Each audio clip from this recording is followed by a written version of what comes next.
de interpretar, alguno de los órganos que yo conozco puede estar siendo afectado o se va a ver afectado en el futuro, ¿ya? Es por eso que los exámenes de laboratorio deben ser bien indicados y el examen complementario debe tener una rigurosidad, pues chiquillos, porque si no, si un paciente viene para hacerse una resina en una caries que no es tan profunda, que es más bien superficial, y usted le va a pedir hemograma, TTP, TTPK, INR, perfil bioquímico, no tiene ningún sentido, ¿sí o no? Entonces, por supuesto que uno debe considerar dentro de los exámenes complementarios el costo, el riesgo-beneficio, cuán importante yo necesito este examen, lamentablemente, independiente de que sea muy caro para confirmar la posible patología de la que usted, señora, podría tener. ¿Ya? Por ejemplo, en el caso de las neoplasias malignas, el PET scan, que es un indicador de actividad neoplásica en diferentes partes del cuerpo, es como una radiografía, ¿ya? Pero que es súper cara, pero necesaria por supuesto para saber si hay sitios de metástasis, ¿ya? Entonces, obviamente, los exámenes de laboratorio van a considerar el costo-beneficio, el riesgo-beneficio y por supuesto el costo.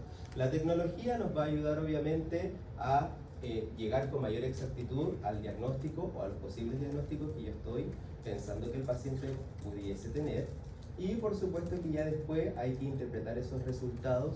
La interpretación de los resultados de los exámenes de laboratorio cada vez es más fácil, vienen los valores, antes no venían los valores, mi mamá es enfermera y se saben los valores de memoria y yo no los sé de memoria, ¿ya? Porque ellos tuvieron que formarse de memoria cada valor, ¿ya? Pero vamos a agradecer, no sé si son todos católicos, al ente superior, que ahora viene un valor de referencia, ¿ya? Y que eso nos ayuda, pues chiquillos, ¿sí o no? Uno no se tiene que estar acordando de cuál era cuál, ¿ya? O por ejemplo, el tiempo de protrombina se medía en INR sumado a también se medía en segundos y también en porcentaje o en ecuación. ¿Cuál era cuál? Ahora bien, ¿ya? Y eso es mucho más fácil. Dentro de los exámenes de laboratorio, perfil bioquímico, hemograma, pruebas de coagulación, hemoglobina glicosilada y algunos anticuerpos son los más utilizados en la práctica diaria, ¿ya? Sobre todo de pacientes que van a ser operados, de pacientes que se van a someter a grandes cirugías, desde el punto de vista odontológico incluso, ¿ya? Obviamente los exámenes de laboratorio y sobre todo exámenes complementarios nos van a permitir a nosotros poder prevenir cualquier posible complicación que el paciente vaya a tener si es que va a ser sometido a X tratamiento, ¿sí o no? Por algo yo lo estoy pidiendo antes, ¿sí? Ya. Profe, ¿por qué pasa de repente que a los pacientes les ocurre X complicación y les piden el examen complementario? Porque eso puede ocurrir, chiquillos. Porque ustedes tienen que entender que siempre está el caso que sale de la norma, ¿sí o no? Ya, ese caso que sale de la norma, por supuesto que va a seguir otra conducta, ¿ya? Por eso uno tiene que tener un protocolo de lo común, ¿ya? Y no puede estar pensando en todos los posibles exámenes complementarios, es imposible, ¿ya? Entonces uno va a tener estos, los más comunes, ¿ya? Pero van a existir otros que van a ser mucho más precisos y que probablemente se van a pedir en base a que el paciente durante el tiempo manifiesta X, digamos, patología o síntoma o signo. Entonces, para comenzar, lo primero que vamos a evaluar es el perfil bioquímico, ¿ya? ¿Qué entienden por perfil bioquímico? ¿Qué entienden, chiquillos?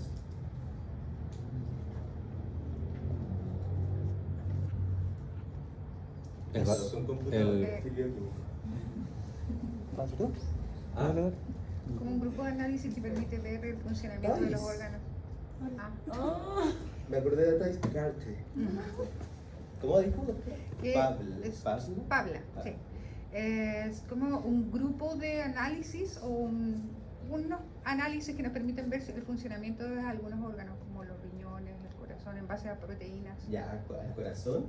Es un examen que muestra varios químicos que cumplen funciones en distintos sistemas. En diferentes sistemas. Principalmente, ¿qué voy a evaluar con el perfil bioquímico? El riñón. No, la sangre. sangre. El hígado. Y la sangre también. el hígado, la sangre, por supuesto, pero yo voy a estar midiendo principalmente la función hepática, ¿ya? Porque el perfil de orina me va a medir el riñón, ¿ya? Porque ahí es donde veo el clearance, o si hay filtrado de los tubos, etc. ¿Ya? Hay alguna alteración de la capa de permeabilidad que está antes en la nefrona, miles de cosas. Ya, entonces, el perfil bioquímico, conjunto de parámetros que dan una visión del estado general fisiológico del paciente. Por supuesto que vamos a evaluar diferentes órganos, pero uno de los más importantes con el perfil bioquímico es el hígado. Cuando yo tengo alteraciones en el hígado, por supuesto que se van a empezar a alterar los otros organismos, ¿ya?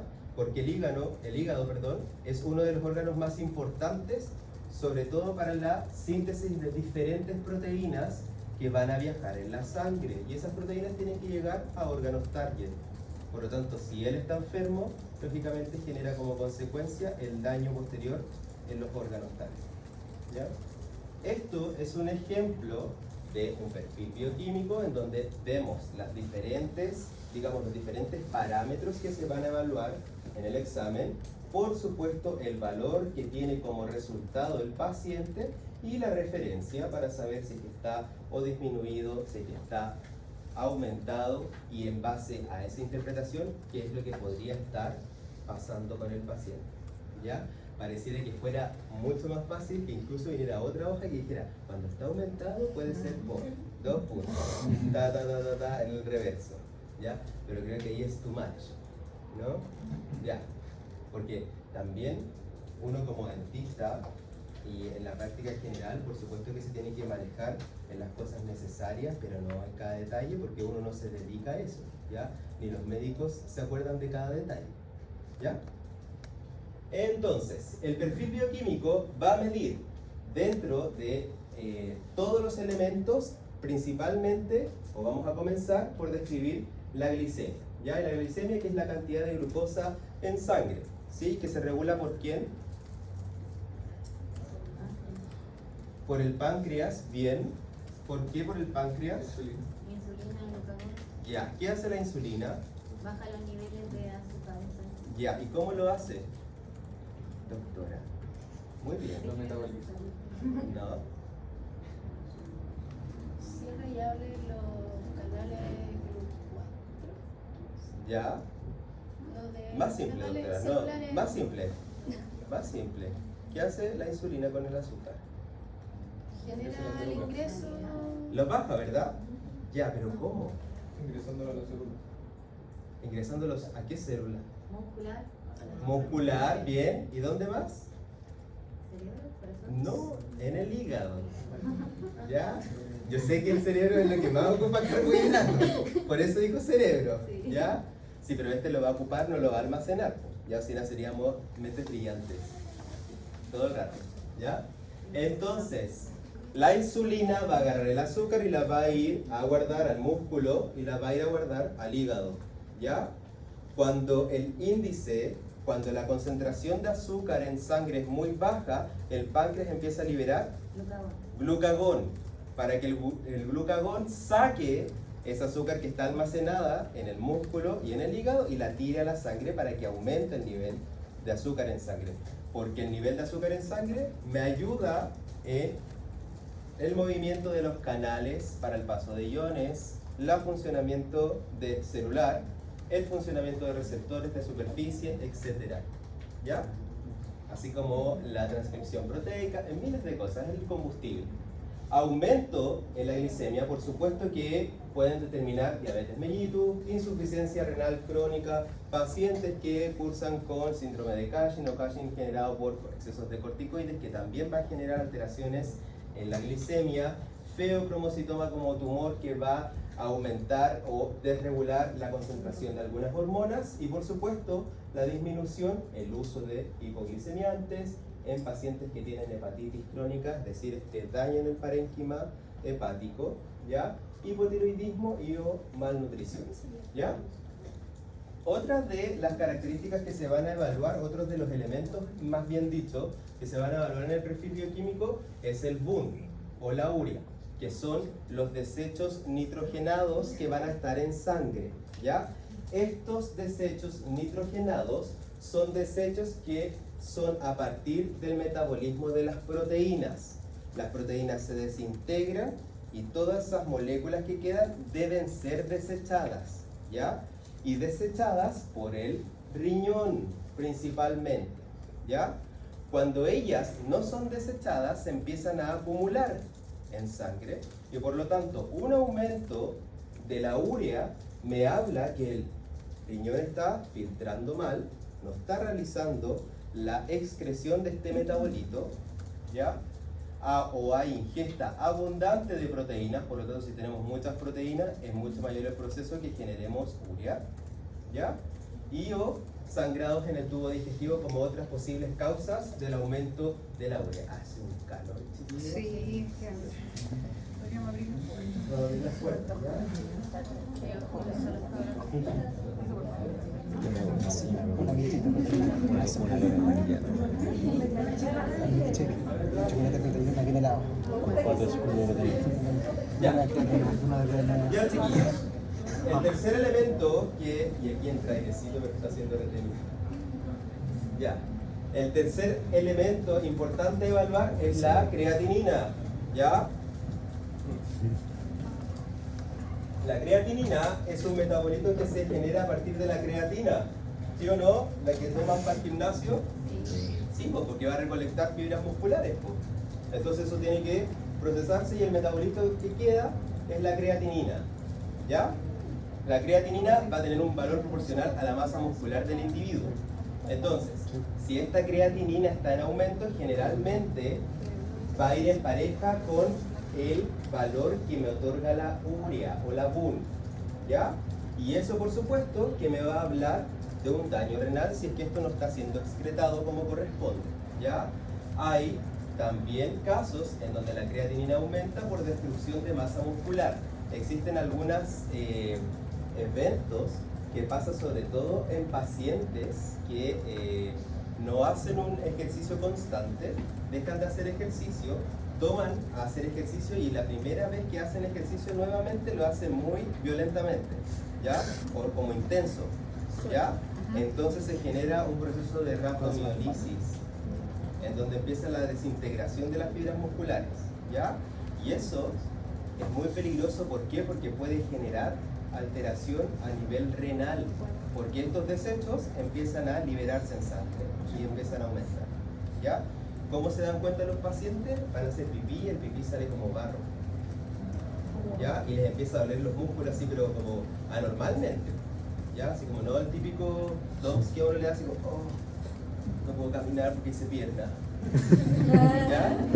Entonces, en el fondo es importante ahí valorar. Disminución cuando la dieta es baja en proteínas o masa muscular disminuida en algunos casos, ¿ya? Entonces, otro de los elementos importantes, ¿sí? ¿Ya?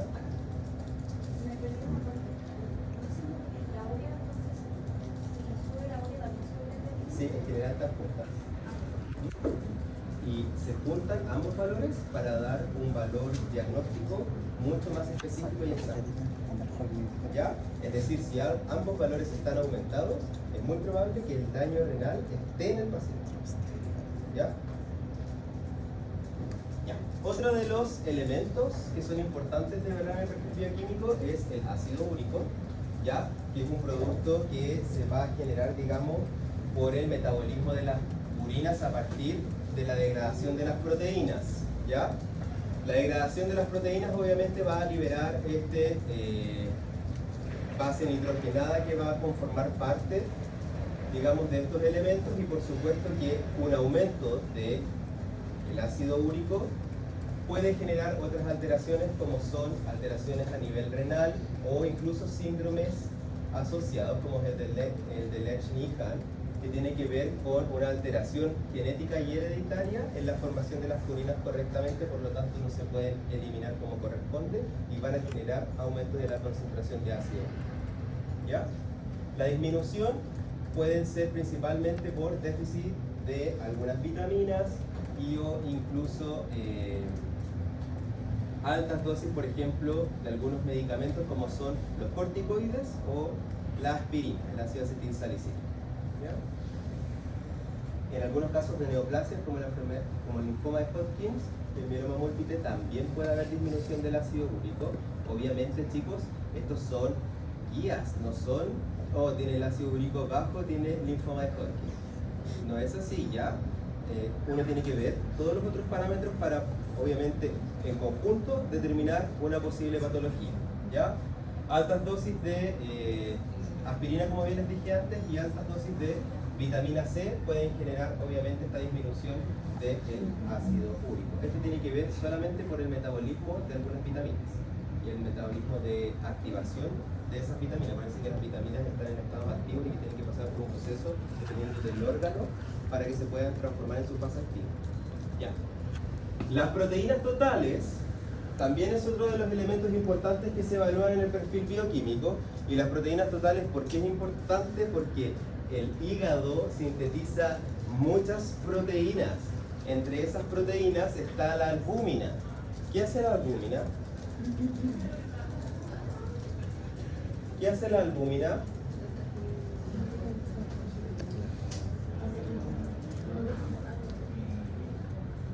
¿Qué hace la albúmina?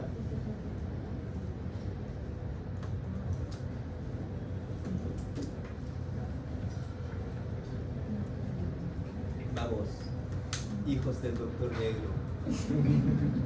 ¿Qué hace la albúmina?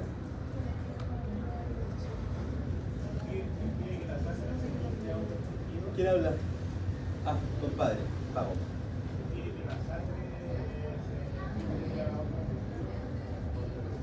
¿La albúmina impide que la sangre se filtre a otros tejidos?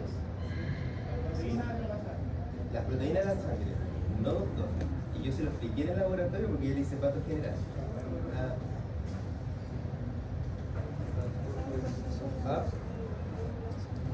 ¿Qué hace la albúmina, niños?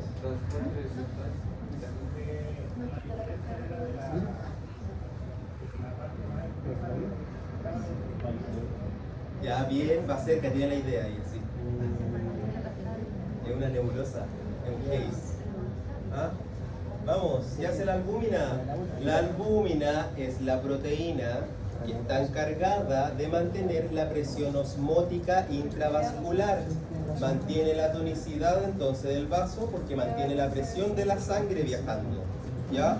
Disminución de la sangre no nos sirve porque el órgano que está más distal o más lejos obviamente va a tener hipoperfusión y eso genera necrosis, que es la muerte patológica de la célula, y otras complicaciones.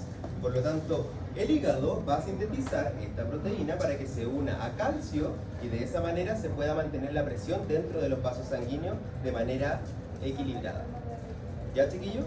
¿Vamos bien? Ya. Aumento, por supuesto que se puede asociar a algunos medicamentos como los anabólicos, los andrógenos y los corticoides.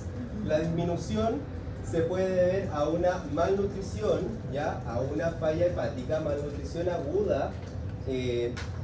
Ahí se puede decir cuando los pacientes tienen trastornos de la alimentación en algunos casos, sabiendo que son de manera crónica, pero acuérdense que llega como a un punto, no sé si acuérdense, pero no sé si saben, pero los pacientes, por ejemplo, anoréxicos llegan a un punto en donde ahí empiezan a manifestar realmente las fallas orgánicas, ¿ya? Porque ya ahí así que no tienen nada de vitamina ni de nada, son cuernos, ¿ya? Calcio es otro de los elementos del perfil bioquímico importante de evaluar. La hipercalcemia, el aumento de la concentración de calcio en sangre, se debe a diferentes patologías como lo es el hiperparatiroidismo, los tumores productores de paratormona, ya tanto malignos o metástasis óseas, por supuesto que pueden generar aumento de la concentración de calcio. ¿Qué hacía la PTH? ¿Qué hacía la PTH? Sí, yo estoy hablando de el hiperparatiroidismo. ¿Disminuía los niveles de presión? La PTH disminuía los niveles de calcio, los aumentaba. ¿Ya? ¿Cómo los aumentaba? Activando los osteoclastos. Activando el RAN ligando PG, ¿ya? Es decir, activa al osteoclasto o a los progenitores osteoclásticos para que estos se diferencien y empiecen a remodelar el hueso, y ese remodelado de hueso libera calcio a la sangre. ¿Ya? ¿Lo entienden? ¿Sí? Ya. Se me acuerdo mucho del síndrome de la mandíbula. Ya, chiquillos. Y hipocalcemia también es otra de las resultados que puede mostrar el calcio, por supuesto, si es que hay una hipoalbuminemia, es decir, si hay una falla en el hígado y este hace que esté sintetizando menos albúmina. Acuérdense que la albúmina viaja en conjunto con el calcio, ¿ya? Entonces, lógicamente va a haber menos estimulación para que este se produzca, ¿ya? Hipoparatiroidismo, así como también alteraciones en el metabolismo de la vitamina D, ¿ya? Potasio es otro de los elementos importantes a evaluar en el perfil bioquímico. Hipercalemia cuando está en altas concentraciones. Calemia, no de calcio, K, porque el potasio en la tabla periódica es K, ¿ya? E hipocalemia para referirse a la disminución de, obviamente, la concentración, ¿sí? Pueden producirse por algunas alteraciones que hablan del déficit de potasio, por ejemplo, como el hiperaldosteronismo, porque la aldosterona, ¿ya?, que es obviamente un mineralocorticoides, va a necesitar al potasio, ¿ya?, para poder cumplir su función. Y si es que hay poco potasio en sangre y es promovido por un mineralocorticoide como lo es la aldosterona, es porque ésta le está diciendo, oye, fíltrate más rápido y empieza a perder. ¿Ya? Porque ellos van a aumentar la permeabilidad del filtrado de este componente. La fosfatasa alcalina es otro de los elementos del perfil bioquímico importante, no es tan específica, por supuesto que todavía uno la sigue evaluando. Habla un poco más de cómo se encuentran los minerales a nivel del tejido óseo, ya que es una en donde se encuentra mayor, digamos, la cantidad de fosfatasa alcalina está en el tejido óseo, ya. Por supuesto no es el único lugar, está también para evaluar la función hepática o para estimar algunos tipos de tumores en hígado, ya. Pero la fosfatasa alcalina va a funcionar principalmente en el tejido óseo, ya. Su disminución se puede deber a diferentes casos, ¿ya? Otro de los elementos importantes a evaluar en el perfil bioquímico son las transaminasas, ¿ya? Y las transaminasas son muy importantes, ¿ya, chiquillos? Porque por supuesto que nos pueden guiar a diagnosticar procesos neoplásicos en primera instancia, así como fallas severas del hígado, ¿ya? Por eso es que cuando uno pide el perfil bioquímico, muchas veces lo que ven son las GOT, las ALT, las GPT, las AST, que son estas enzimas que van a contribuir funciones, digamos, determinadas para el hígado, ¿ya? Es aquí en donde se da el mayor resultado dentro del perfil bioquímico para estimar, obviamente, el daño hepático. ¿Por qué es importante estimar el daño hepático en el paciente? Por los medicamentos. Sí, Ya, pero ¿por qué, doctora? Porque usted va a atender a ese paciente, ¿verdad? ¿Qué le puede pasar a ese paciente si tiene falla hepática? O sea, si le doy un medicamento Ya, que no. Sobredosis. No. hepatotoxicidad, Ya, ¿qué más eso? Aparte de eso, usted es muy sabia y buscó otro medicamento que sabe que no tiene metabolismo hepático. Con las anestesias. ¿O la anestesia? O sea, con las anestesias hay que tener cuidado. ¿Ya por qué, doctora? Porque hay unos que se metabolizan a través hepático como el Ya, ¿qué más? ¿Qué más? Que es sumamente importante. Con los metabolitos. No, la sobredosis. ¿Cómo? ¿Con la metabolitos? Los metabolitos de ¿Pero qué metabolitos? Chicos, metabolitos son desechos. No ocupen mal metabolitos. Metabolitos son desechos que quedan de alguna proteína o molécula. ¿Ya? ¿Por qué el hígado va a fallar? ¿Qué es lo que me puede importar a mí en el fallo del hígado? Que llega a dosis tóxicas con menores dosis. El medicamento. Ya, pero doctora, ¿qué más importa? ¿Qué más produce el hígado? Produce proteínas. Ya. ¿Qué puede pasar si yo a ese paciente le saco un diente? ¿Cómo? Se puede sacar. ¿Cómo, doctora? ¿Qué dijo? Doctora, pues dígalo. La cascada de la coagulación. ¿Qué pasaba con ella? Ya, pero estimen algo, po. Que las proteínas se ven afectadas, entonces no coagulan. Las proteínas se ven afectadas, entonces no coagulan. Pero doctora, mire, usted va por muy buen camino, pero formule bien la idea. No sé si me entienden. Como el típico ejercicio muy de lenguaje PSU. Así como, si el hígado está mal, ¿este hígado está produciendo la suficiente cantidad de proteínas? No. Entonces usted dijo que estaba alterada la cascada de la coagulación. Si no está produciendo esas proteínas suficientes, ¿cómo se ve alterada la cascada de la coagulación? No va a funcionar bien, pues no va a coagular bien, ¿ya? ¿Por qué? Porque el hígado sintetiza factores de la cascada de la coagulación. Sí me dice. ¿Cuáles? ¿Ah? No, el factor de von Willebrand es otra cosa. Ese actúa en la hemostasia primaria y se expone, digamos, por un daño en el endotelio a partir del tejido conectivo subendoteliano. ¿No era 4? No. No. Era el 8. Es que no, 1, 5 y... En el hígado se van a sintetizar los factores de la coagulación vitamina K dependientes. 1972, factor 10, factor 9, factor 7, factor 2. Esos son los factores vitamina K dependientes que van a ser sintetizados a partir del hígado. Si el hígado está mal, la cascada de la coagulación no se va a llevar a cabo bien como corresponde. ¿Ya, chiquillos? Ya. Por lo tanto, a mí sí me importa saber el perfil bioquímico del paciente porque se me puede sangrar si es que yo le saco el mucosel todo piñufla que tiene aquí en el labio. ¿Ya? O si le saco un diente por ortodoncia. ¿Ya? Ya, chiquillos. Entonces, acá vemos una gráfica un poco que habla del estudio comparativo de la actividad de algunas de las enzimas que se evalúan, digamos, a partir de la función hepática y, por supuesto, las diferentes etiologías que pueden otorgar un aumento de estas enzimas, ¿ya? Lógicamente con rangos que van a estimar o van a inclinar hacia una opción en vez de otra, ¿ya? La bilirrubina es otro de los elementos importantes que se evalúan en el perfil bioquímico. Existe la directa conjugada o la indirecta y eso solamente tiene que ver con si la proteína, la molécula en sí está adherida a otro componente, ¿ya? La bilirrubina, ¿qué era la bilirrubina? El desecho de la sangre, el glóbulo rojo. Ah, ¿qué era? El desecho del glóbulo rojo cuando... El desecho del glóbulo rojo, HOW.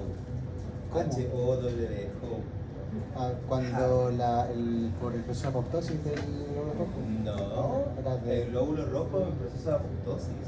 Doctor. De vida programa, no, pero ¿Cómo?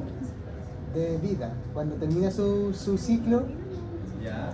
como desecho libera la bilirrubina, que se procesa en el hígado para poder irse por la orina. Ya. Hice clase más temprano y se me quedó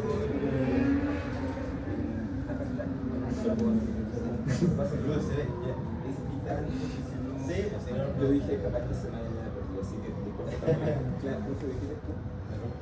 De patontología. Ya, yo hago derecho, así que... Ya. Ya, chiquillos. La bilirrubina. Vamos. ¿Qué era? ¿No era producto de la apoptosis del eritrocito? ¿Qué es eso? No, pues chiquillos, tienen que ordenar las ideas. Eso es como garrafal. Apoptosis puede entrar en neutrófilo, apoptosis puede entrar una bacteria, apoptosis puede entrar una célula mesenquimal o una célula epitelial. Bueno, una célula epitelial entra en anoiquis, no en apoptosis, pero ya. Chicos, la bilirrubina es producto de la desintegración de la hemoglobina que está en el eritrocito y que por algún daño del eritrocito, al estallar el eritrocito, ya por una injuria, ya, él libera esta hemoglobina al medio y esa hemoglobina tiene que ser degradada, ya, y ese desecho, al ser degradada la hemoglobina, genera la bilirrubina. y que debe ser obviamente excretada, ¿sí? Porque es un desecho, ¿ya? Obviamente va a aumentar la bilirrubina si hay destrucción acelerada de los glóbulos rojos, ¿ven? ¿Ya? En enfermedades hepáticas o biliares también, ¿ya?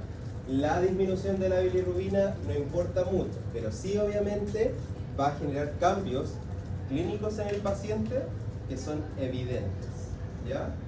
El colesterol total es otro de los elementos del perfil bioquímico y que por supuesto un aumento de ellos me va a hablar de los posibles riesgos a nivel cardiovascular, arterioscleróticos que pueden existir en el paciente, etc. ¿Por qué? Porque van a contribuir a la formación de placas de ateroma, ¿ya?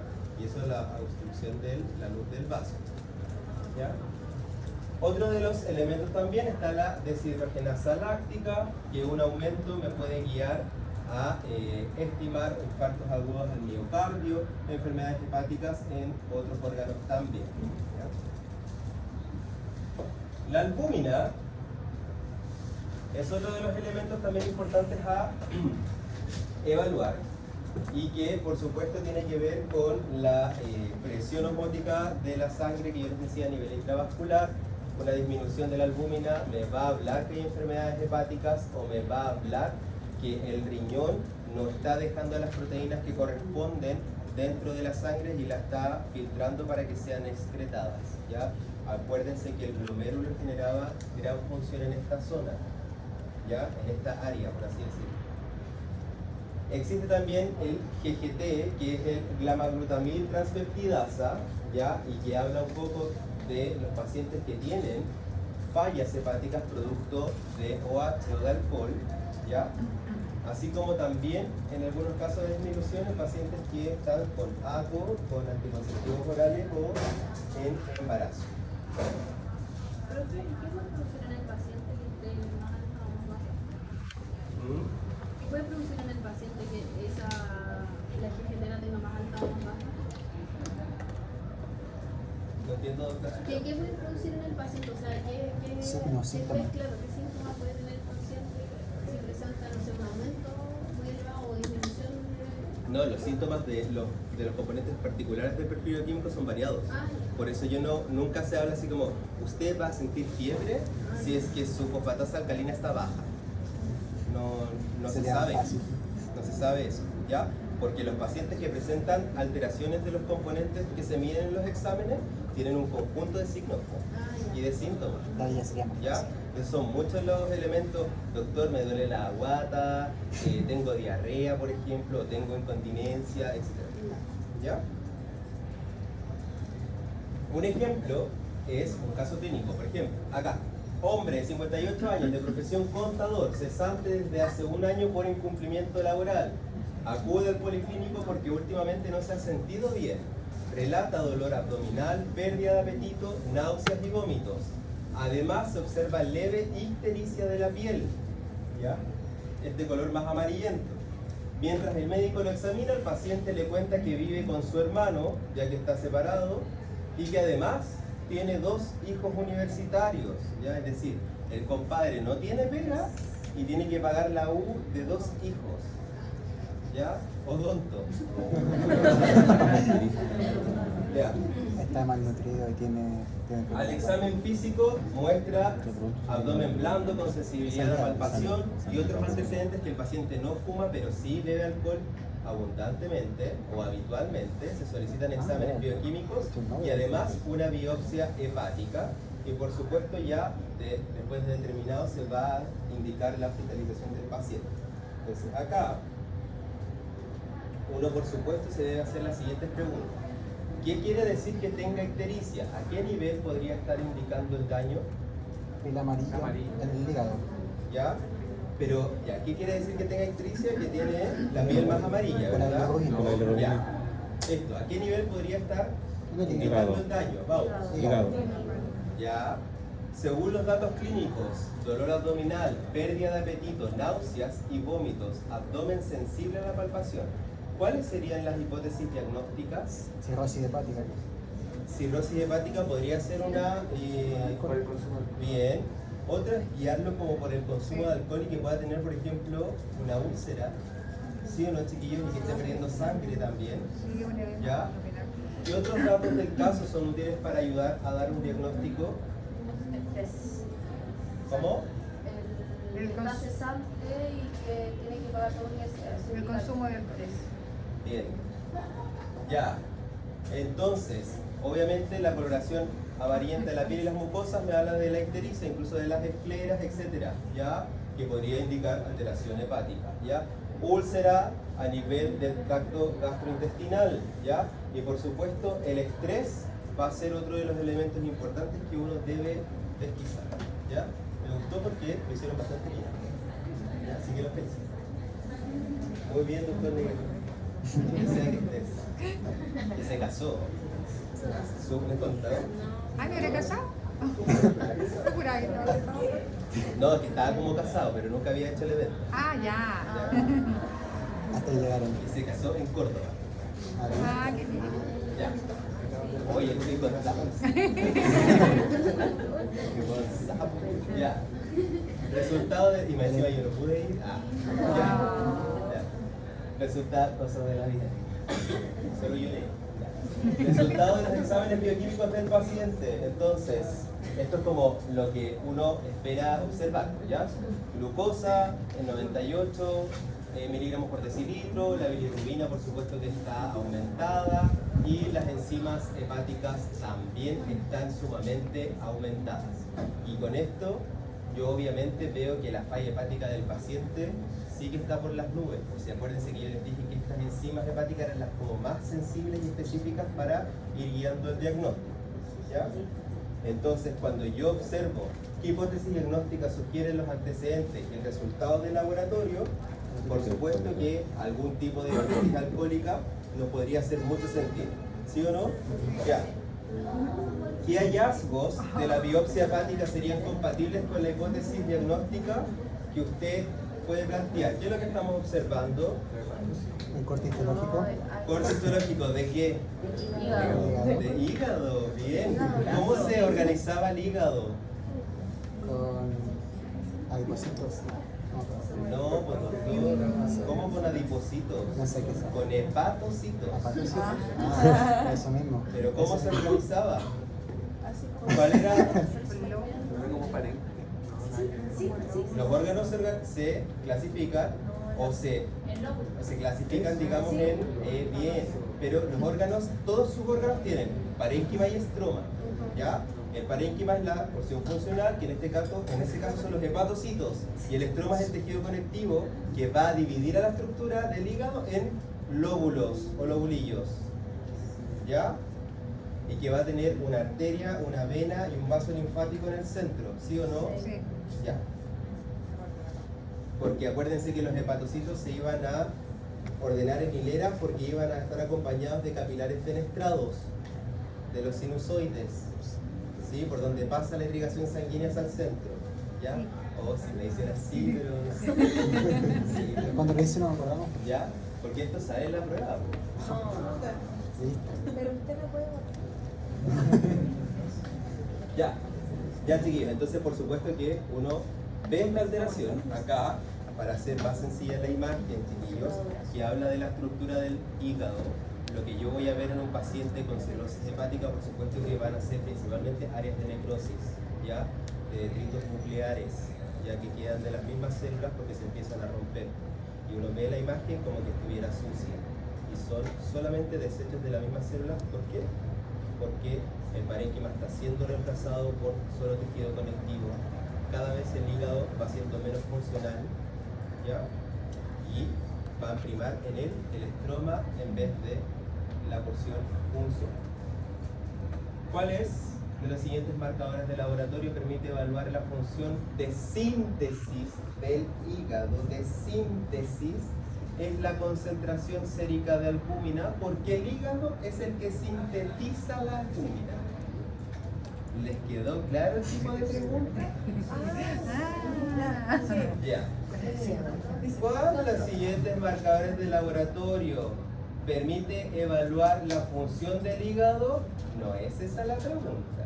la función de síntesis del hígado, ahí yo digo, bueno, si el hígado está encargado de la síntesis de muchas proteínas y esa es su principal función en general, entonces la alternativa correcta es la concentración sérica de albúmina, que es la principal proteína y es la mayor proteína que se encuentra en el componente plasmático, ¿ya? En la sangre.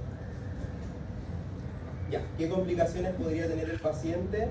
Encefalopatías, ascitis, tendencia a sangrado, etcétera, etcétera.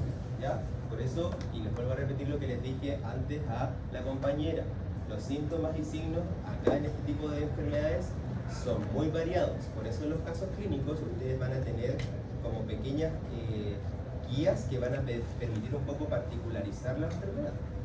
¿Ya? Porque un paciente que tiene algún chiquillo, hasta la misma apendicitis, a las mujeres se los confunden con infecciones urinarias.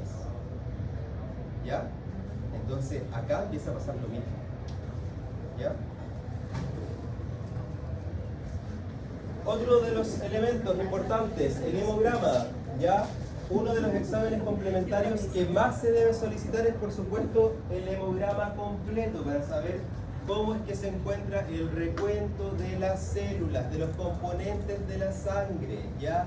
De hemoglobina, de eritrocitos, de leucocitos, ¿ya? ¿Cuáles son los leucocitos?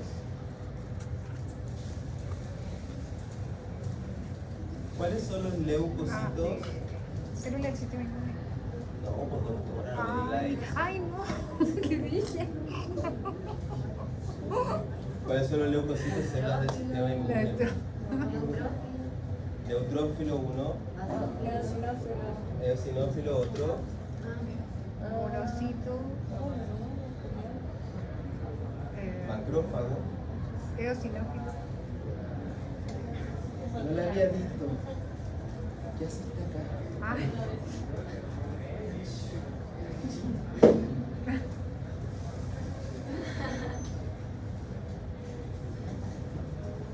Los leucocitos, linfocitos, los granulocitos y el macrófago. ¿Sí o no? Sí. Los granulocitos, ahí está el neutrófilo, el eosinófilo y el basófilo. ¿Ya? Entonces, obviamente el hemograma nos va a mostrar todos esos detalles, digamos, de manera ordenada y por supuesto nos puede guiar a un diagnóstico. Esto otra vez vemos una visualización del examen, ¿ya? Con los valores de referencia, ¿ya? Recuento de leucocitos, de todas esas células que yo recién les mencioné, obviamente vamos a hablar cuando hay un aumento del recuento de leucocitos como leucocitosis, ¿ya? La leucocitosis principalmente, es decir, que estas células del sistema inmune estén aumentadas, me habla de que el paciente esté en un proceso de infecciones, por ejemplo, o incluso en algunos tipos de neoplasias a nivel hemático, como son las leucemias, ¿ya? Leucopenia, me voy a referir cuando el recuento de leucocitos es bajo, ¿ya? Cuando está bajo. Y eso se puede dar en algunos casos, como son las infecciones bacterianas por tuberculosis, porque acuérdense que el Mycobacterium deja o tiene un mecanismo de acción de incubar dentro de las células, y uno tiene que buscarlas dentro de las células gigantes multinucleadas, ¿ya? Porque ellas van a generar otro tipo de reacción inflamatoria. También tenemos virales como la mononucleosis, incluso la hepatitis y en algunos casos las parotiditis. Recuento de los hematíes, que es cuántos glóbulos rojos hay, ¿ya? Me va a permitir evaluar en conjunto a la hemoglobina. ¿Por qué? Porque el glóbulo rojo siempre está pegadito con hemoglobinas, ¿ya? Entonces, que yo sepa cuánto porcentaje de hematíes hay en total con respecto al volumen de sangre total es sumamente importante. Oiga, doctora, saliva y entraba como 10 veces. Sí, pues, el último, the last one. Sí, pues. Ya. La hemoglobina. Otro de los elementos importantes a valorar en el hemograma, cantidad por unidad de volumen. Por supuesto que la hemoglobina nos va a, o se va a ver alterada en algunos casos, sobre todo cuando está disminuida, en casos de pacientes que van a cursar con anemia. ¿ya? El aumento de la hemoglobina me explica que hay un aumento de los eritrocitos, ¿sí o no? Porque ellos son los que se van a adherir, ¿ya? Y que puede ocurrir de manera patológica, como la eritrocitosis que se llama, o así como de manera fisiológica adaptativa, que es lo que ocurre cuando nosotros vamos a la altura, ¿ya? ¿Para qué? Para aumentar la disponibilidad de oxígeno en el cuerpo, ¿ya? La policitemia es eritrocitosis, es decir, aumento de los glóbulos rojos, leucocitosis, aumento de los leucocitos o incluso aumento de las plaquetas, ¿ya? A eso yo lo voy a denominar policitemia, ¿ya? ¿Vamos bien? ¿Sí? Ya. El hematocrito, que es una proporción del eritrocito en el total de la sangre, ya no se ocupa tanto, ¿ya? ¿Por qué? Porque hablaba un poco de la cantidad que había de eritrocitos en cierta concentración de plasma, ¿ya? Entonces, obviamente ya ahora se ha dejado de utilizar, antes se medía harto y era una de las cosas que se valoraba. Por supuesto que ayuda a complementar el diagnóstico, sí, pero ha sido reemplazado por otras mediciones, ¿ya? El volumen corpuscular medio es el tamaño medio de los hematíes, ¿ya? Y que va a permitir la clasificación de algunos tipos de anemia cuando se ve alterado, sobre todo cuando está aumentado, en donde se va a denominar macrocítico, ¿ya? O cuando está disminuido, que se denomina microcítico y que tiene obviamente diferencias correspondientes dependiendo de la etiología que lo está causando, ¿ya? La hemoglobina corpuscular media hace cuenta de la cantidad media de un promedio que hay de hemoglobina en cada hematía, en cada glóbulo rojo, ¿ya? Entonces, cuando está alterada la hemoglobina corpuscular media, yo hablo de tres términos, de hipocromía, de normocromía o de hipercromía, ¿ya? Y esos términos obviamente permiten clasificar en consecuencia al tipo de anemia que podría estar afectando al paciente, ¿ya? Aumento de la hemoglobina corpuscular media puede ser generado por una anemia hipercrómica, que es así como se va a denominar, o la disminución de esta hemoglobina corpuscular media puede ser obviamente producto del déficit de hierro y se denomina anemia hipocrómica. Acuérdense que la clasificación de las anemias después se clasificaban también incluso con el volumen corpuscular medio, ¿ya? La concentración de hemoglobina corpuscular media, ¿ya? Que habla de la media de la concentración de hemoglobina en un volumen de glóbulos rojos, ¿ya? También va a responder a la alteración, a trastornos que afectan a los componentes sanguíneos en los estados de anemia. Y por último ya tenemos a las plaquetas, ¿ya? En donde vemos su alteración. ¿De dónde derivan las plaquetas? ¿Cómo se forman las plaquetas? ¿Cómo? ¿Cómo? Bien, doctora, de los megacariocitos. ¿Y los megacariocitos de dónde derivan? ¿Ah?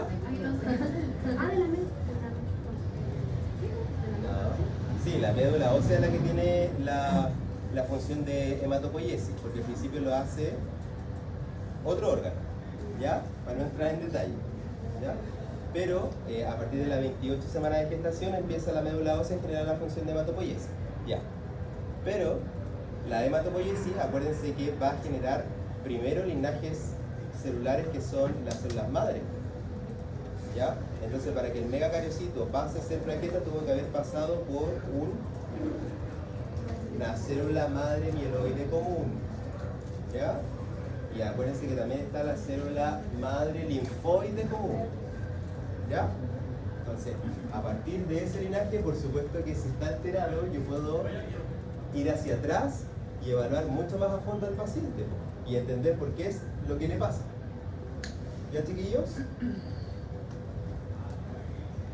Trombocitosis, ya sobre todo cuando hay enfermedades malignas, el aumento de las plaquetas, es esta la denominación que va a tener, y o trombocitopenia cuando hay baja de las plaquetas, como en la púrpura trombocitopénica, en las leucemias, ya en algunos casos de lupus eritematosos sistémicos y o la exposición a radiación, ¿ya? Por último, chiquillos, que es bastante importante, tenemos que evaluar a las células que obviamente van a conformar parte del sistema inmune, como lo es el neutrófilo, las formas baciliformes, que son neutrófilos inmaduros, los segmentados, que son los neutrófilos activos, ya que están haciendo alguna acción, los basófilos, los eosinófilos y, por supuesto, el linfocito y el monocito, que va a dar lugar a los macrófagos, ¿ya? Importante asociar, por ejemplo, que aumentos de los eosinófilos se va a denominar eosinofilia y que en general eso se observa en reacciones alérgicas, así como también alteraciones a nivel parasitario, por infección parasitaria, ¿ya?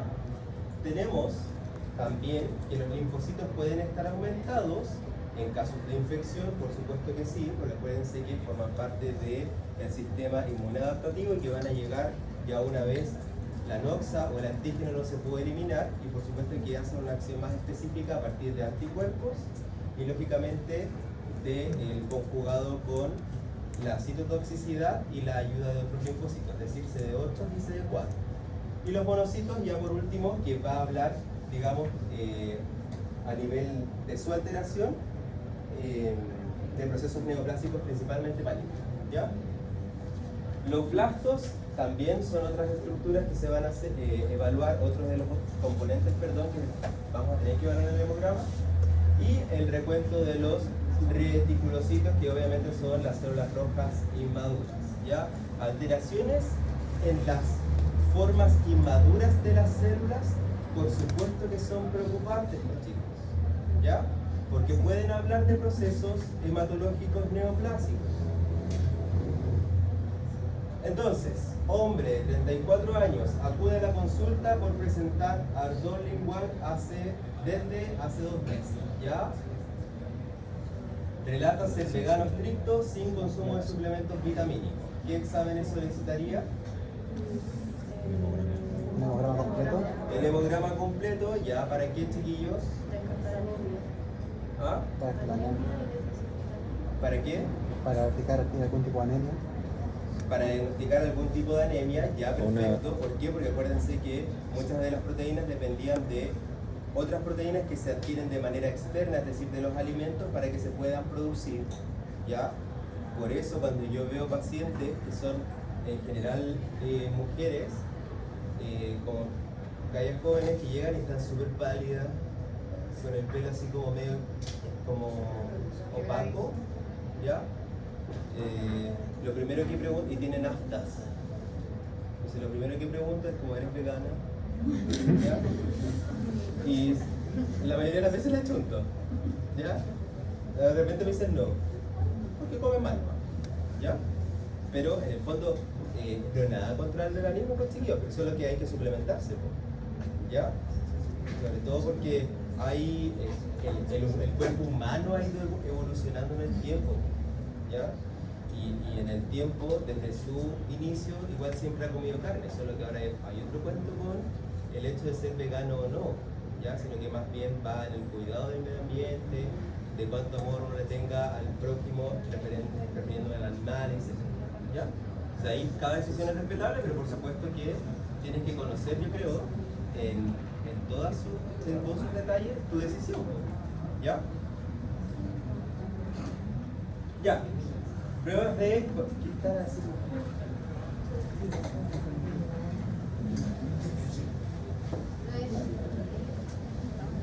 Igual lo mandé particularmente para ver si tiene la célula más. Ya, chiquillos, pruebas de coagulación es otro de los elementos importantes para evaluar en los pacientes, obviamente, de manera rutinaria y poder indicarle algún procedimiento mucho más invasivo y evitar cualquier complicación desde el punto de vista hemorrágico, ¿ya? Las pruebas de coagulación nos van a permitir evaluar 4 fases principalmente, o 4 componentes, digamos, que van a formar parte del proceso de generar un coágulo. Está la fase vascular, que acuérdense que es esa vasoconstricción inicial que hacían las arterias a manera de disminuir la cantidad de pérdida de sangre que se pueda provocar, ¿ya? Porque después viene una vasodilatación, ¿ya? Está la fase plaquetaria, que se va a medir con el tiempo de sangría, es decir, cómo son capaces las plaquetas de ir agrupándose y generar este tapón primario. Está también la cascada de la coagulación, que se puede medir con el tiempo de coagulación, con el tiempo de protrombina, con el tiempo de tromboplastina parcial activado, con el tiempo de trombina, ¿ya? Y, por supuesto, la fibrinolisis o el control de la hemostasia con productos que van a degradar la fibrina, que era como la última valla que quedaba antes de que ya empiece a generar de nuevo el epitelio, o sea, lo que sea que se tenga que generar en la zona de la luz. Profe, disculpe una pregunta. ¿Puede haber una diferencia entre el tiempo de sangría y el tiempo de coagulación a nivel de examen? ¿El tiempo de sangría y el tiempo de coagulación? Porque acuérdate que el tiempo de sangría es cuánto es que el paciente se demora en generar el tapón primario. ¿Y el de coagulación? ¿Ah? ¿Y el de coagulación? Es cuando ya se va a fijar el coágulo, pues yo puedo determinar si el paciente tiene alguna alteración en la hemostasia primaria. Y si en la hemostasia primaria está la alteración, yo puedo pensar, por ejemplo, en enfermedades convirentes. Vale. Ah, ya, perfecto. Sí. ¿Ya? Pero si la alteración no está acá y está acá, tengo que pensar que puede haber daño hepático. ¿Se entiende? Sí. Ya. El tiempo de protrombina va a medir la vía extrínseca y común, y que por supuesto se van a utilizar diferentes elementos o activadores extrínsecos para poder determinar cuánto es que el paciente lógicamente se va a demorar en coagular, ¿ya? De 12 a 14 segundos es lo normal. El tiempo de protrombina se puede adquirir, se puede, digamos, sumar a lo que es el INR, que es este rango o índice internacional, ¿ya? Y que lógicamente me va a indicar el INR, ¿ya? Dentro de un valor de que va desde 0,9 a 1,3, si es que el paciente está coagulando en el tiempo que corresponde, ¿ya? ¿Qué es lo que pasa? Que para calcular el INR, chiquillos, esto es como para que ustedes lo entiendan nomás, pero no es algo que siento yo que lo tienen que, se lo voy a explicar solo para que lo entiendan, pero no es algo que tengan que anotar o algo así, ¿ya?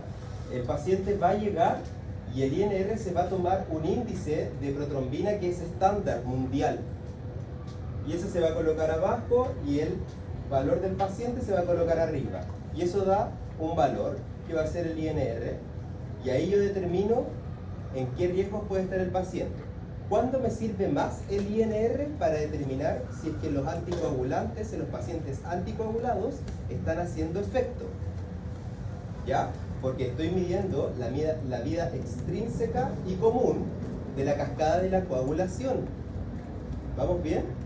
Ya, entonces, si el INR está por sobre 1,3, el paciente tiene mucha probabilidad de sangrado, ¿ya? Es decir, que se haga un corte y que le dé una hemorragia.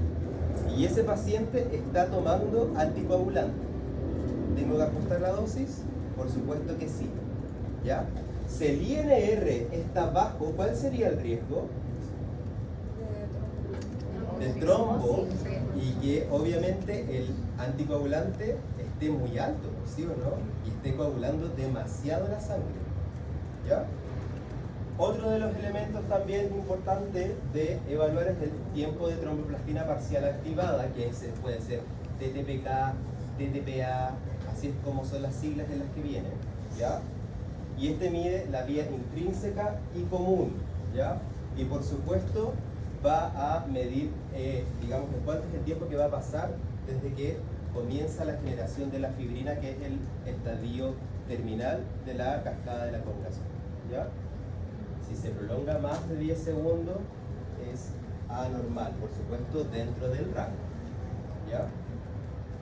Entonces, hombre de 14 años sin enfermedades sistémicas acude a su consulta para realizar una exodoncia.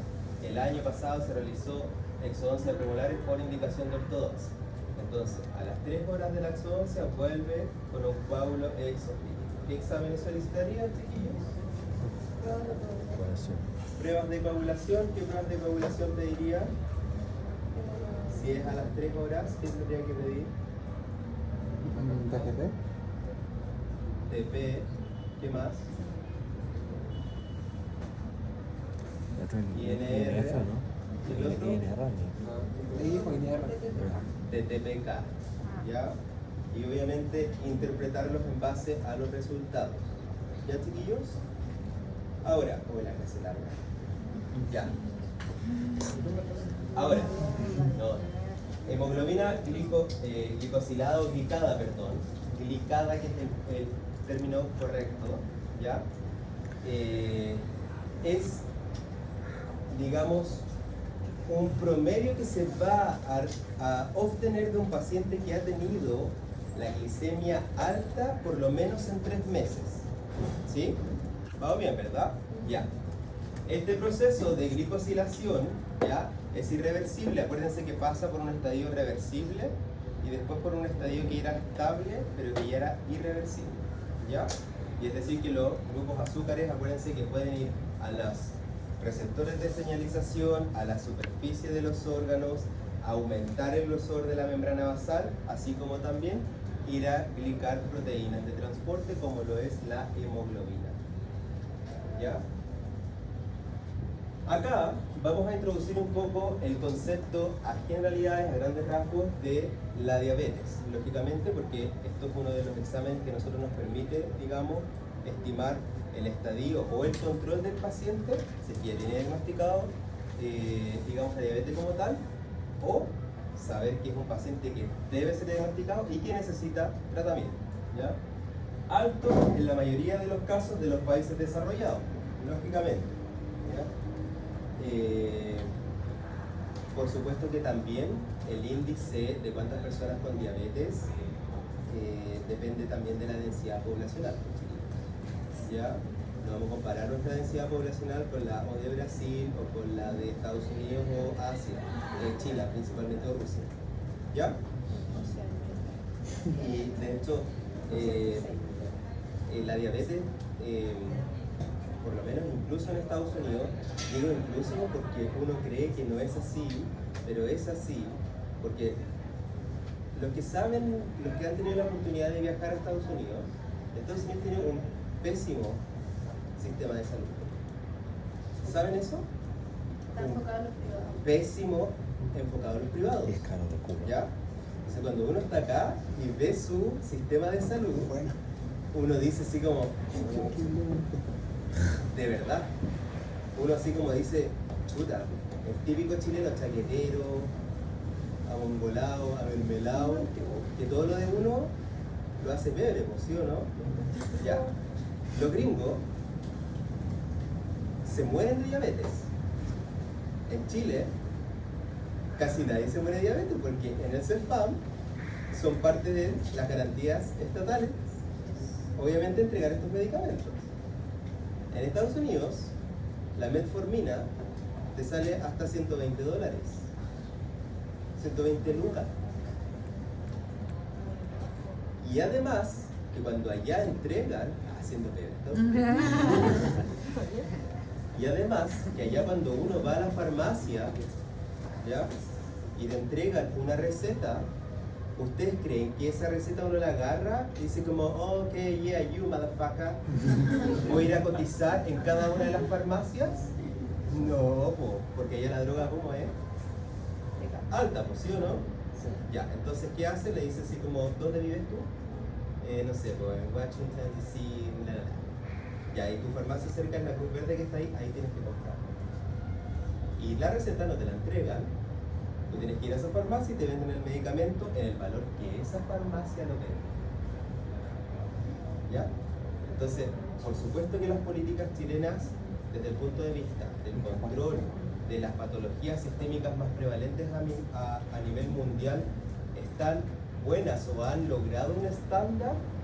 Desde mi punto de vista, chiquillos, yo creo que sí. ¿Ya?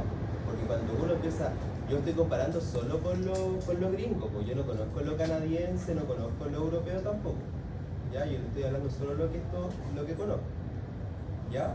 Pero ahí uno dice, claro, los mismos gringos dicen, si me quiebro un brazo, viejo, quédate con la fractura.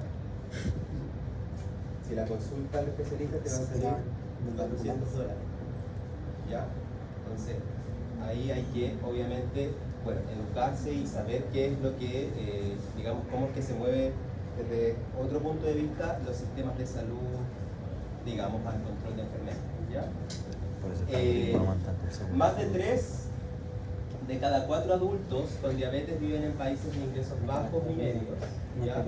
La diabetes es responsable de gran cantidad de muertes, ¿ya? Y por supuesto que estima muchos fondos para poder ser controlada, ¿ya? Para poder ser manejada, ¿ya? Cuando nosotros hablamos de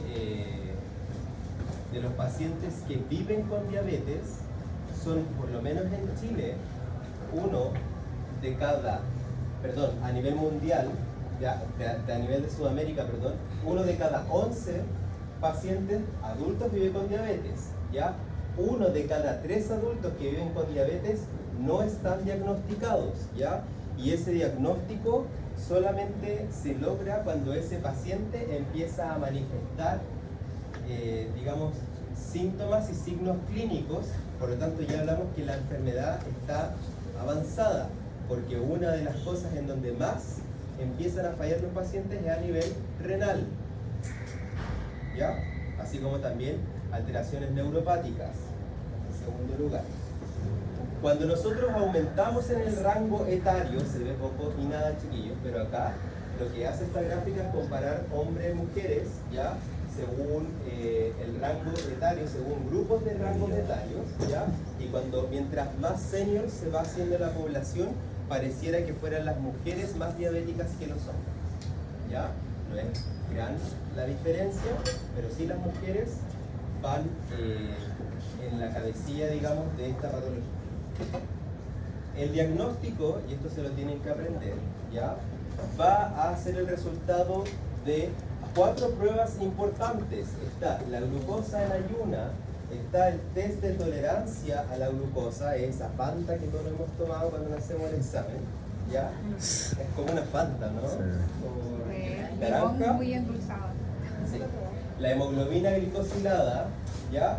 Y por supuesto que la toma de glucosas aleatorias, que tienen que tener valores alterados. No me voy a colocar a leer cada uno de ellos. Esto ustedes lo vieron en Fisiopato, en Pato 1, en Pato 2, y ahora tienen que estudiarlo, digerirlo, ¿ya? Por supuesto que si es que hay una toma en ayuna que es mayor a 126 miligramos por decilitro, obviamente yo puedo diagnosticar diabetes porque cumple uno de los criterios que la ADA, ya que la Asociación de Diabetes Americana me está otorgando, que es una de las asociaciones por las cuales uno se rige para el diagnóstico, ¿ya? Así como otros criterios. ¿Los valores los tomamos desde la ADA o desde la guía de MinSal? Es que se van actualizando, Sí. ocupan los mismos. ¿Ocupan los mismos? Sí. No así lo que ocurre para la presión arterial, Ajá. ¿ya? Porque la American Heart Association ocupa rangos que están asociados a la población, a la demografía de ellos, ¿ya? Y Chile, como se cree tan bacán, ocupa referencia en Europa. Igualito. Mire, yo todos los ojos verdes que tengo, ¿ya? Tipo de paciente entonces, desde el punto de vista, para categorizarlo digamos en respuesta de la concentración de hemoglobina glicosilada que se mide en porcentajes, va a ser normal cuando es menor a 5, diabético controlado cuando es menor a 6,5 y cuando es diabético no controlado, por supuesto que mayor a 9%. Ya recuerden que la hemoglobina glicosilada es cuánto ha pasado por lo menos en 3 meses este paciente con la glicemia alterada. ¿Ya? Ya llegamos al último examen complementario, chiquillos, ¿ya? Que es la solicitud de anticuerpos antinucleares para evaluar algún tipo de patología de carácter autoinmune. ¿Ya? Los anticuerpos antinucleares que se pueden encontrar obviamente en el núcleo o nucleolares, ¿qué serán nucleolares? ¿Qué serán nucleolares?